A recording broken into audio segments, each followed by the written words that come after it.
right? There was a civil war as well in the Russian case. Okay, people don't have rights, there's no independent media, right? So you have state-run journalists. So the government funds those journalists. They basically tell stories that are promoting the government. In Nazi Germany, Hitler had a minister of propaganda, I forget his name. But this person was in charge of just making basically movies and news pieces and promotional media for the Germans to consume that supported Hitler and the Nazi regime. Right? So this is very common in dictatorships. Democracy is what we live in. Maybe you want to take a note or two on this slide, it's up to you. Democracy, so you have political representatives, you have elections, you have freedom to voice your opinion, you have rule of law, ideally, you have rights, right? These are some of the main things from a democracy. Many countries now are some form of democracy, right? People go and vote. Sometimes in the other forms of government,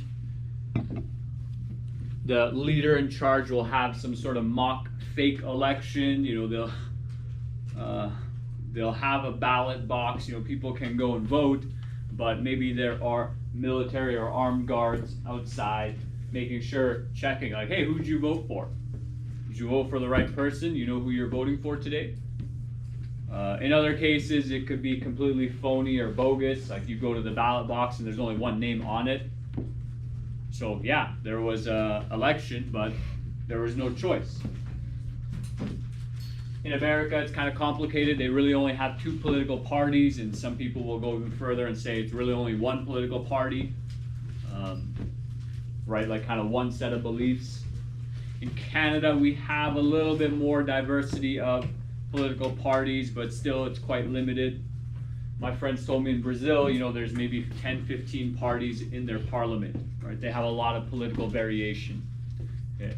In Brazil, actually, they have two sets of elections. So one is to see who fills the House, the parliament, and the next is to see from the most popular parties, the most voted on parties, which of those gets to lead.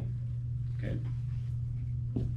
So again, political representatives, elections, rule of law, rights, you can voice your concerns, right? Those are the main things from a democracy you want to write down if you're writing. Okay, we good to move on, or do we still need something on the slide? Anyone?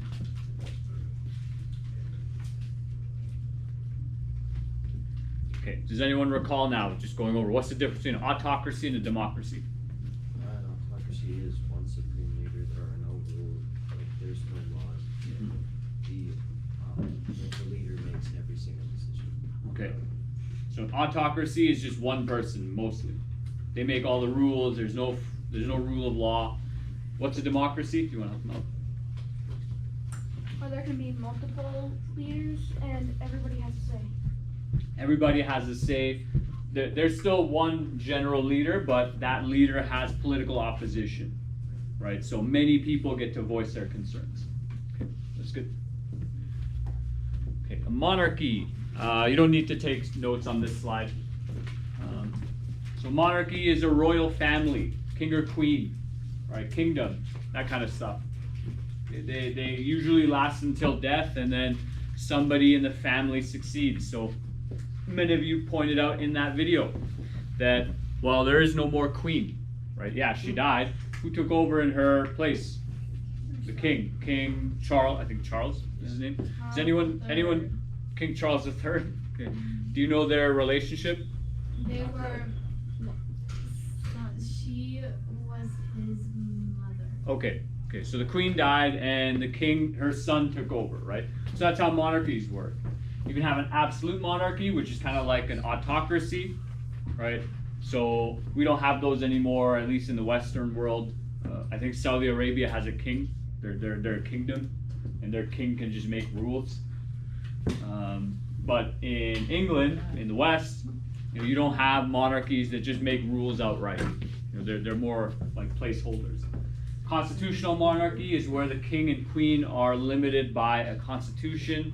They still follow things. So I actually have a copy of the Magna Carta back there, which is the first kind of constitutional monarchy. It was the first attempt at putting some rights and limitations on the king or queen, the monarchy.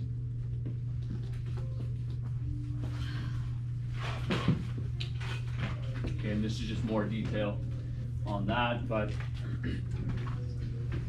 so within the constitutional monarchy there is a king or queen, but there is still a government that gets democratically elected. You see does anyone recognize the flag on the left? Japan. So in Japan they still have, from my understanding, they still have a monarchy, like an emperor. I don't know if they call him an emperor, but they still have a monarchy, but they also have a government that they vote for. When I was in Japan in 2017, my relative there was telling me that there was quite a bit of talk about how the daughter of the king was not going to marry a royal person, and if she were to do that, then she would lose her royal status and become a commoner. And so that was pretty big a couple of years ago. I don't know what became of that. A republic is, a sovereign country, so they make their own rules, they make their own laws, but they don't have a monarchy. They still have democratically elected governments. They have rule of law. They typically have a constitution. So on the other side, I have the Declaration of Independence back there as well, which is the United States, basically their constitution, which sets out what rights people have and do not have. It's kind of their first document, basically telling the British Kingdom, the monarch, we're done with you. We are our own people. We're sovereign. Okay. Anyone recognize this flag? France. It's France? Yeah. Okay. I thought it was the Netherlands. Okay. Well, and that would make sense because France, like they cut their king's head off at some point. Okay. Okay. What similarities were there between the constitutional monarchy and the republic?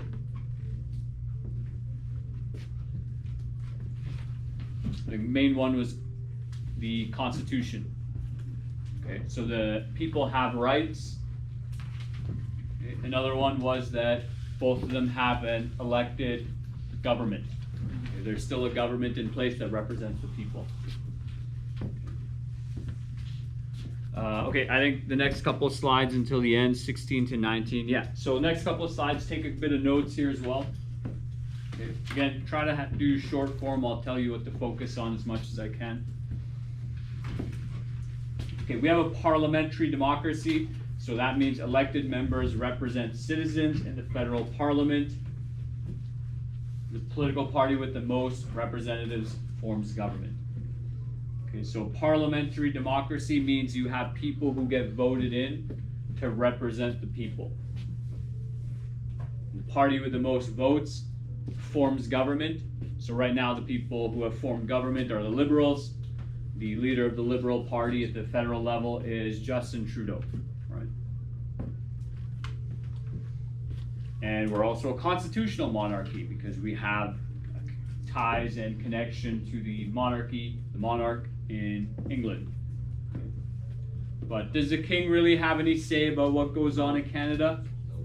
Probably could. I mean, if he, I don't know what would happen if you tried. That would be kind of amusing, to be honest. He might, but is he going to? Probably not. Probably not, right? The Constitution is the highest law in the country. Fun fact, or sad fact about the Constitution is that one of the first statements kind of points at how the government can restrict any of your freedoms if it is deemed necessary. So that kind of puts us into a tricky spot here. You get this look on your face of, the question becomes, do you actually have any rights in Canada? Well, not if a court says you don't, right? Not if the government says you don't, if they decide democratically. Okay, I should add that note, democratically. Okay. So again, parliamentary democracy, we elect members to represent us, and the political party with the most votes with the most members selected forms the government. Okay, that's kind of the main takeaway from this slide. I'll give you another like 10-15 seconds and we'll move on.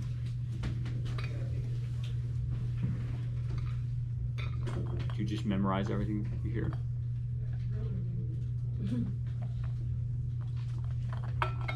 That's good. A little bit's better than nothing. Okay, I'm gonna move on. Constitution of Canada. So the Canadian Charter of Rights and Freedoms was patriated in 1982. Okay, but it is an extension of the British North America Act, which you may have learned about in grade 7, from 1867. Okay, so, yes. So,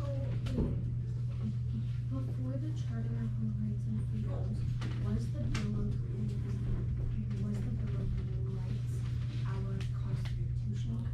Yeah, and from what I know about the Bill of Rights, the way it worked, and the way kind of legal cases work. So the Bill of Rights was, yeah, you have a certain amount of rights, and then I think citizens were allowed to go to court to challenge things that would occur, and then a new precedent would be set, depending on what the judge or the court decided, right? And so the way this kind of legal process works in Canada and the West, we follow more or less what's called British common law, which is essentially, which from my understanding what that refers to is that as the courts make decisions, they kind of set precedences, right? So let's say the court decides, it's not in this PowerPoint, some of the old notes I would teach, there was a case some time ago, maybe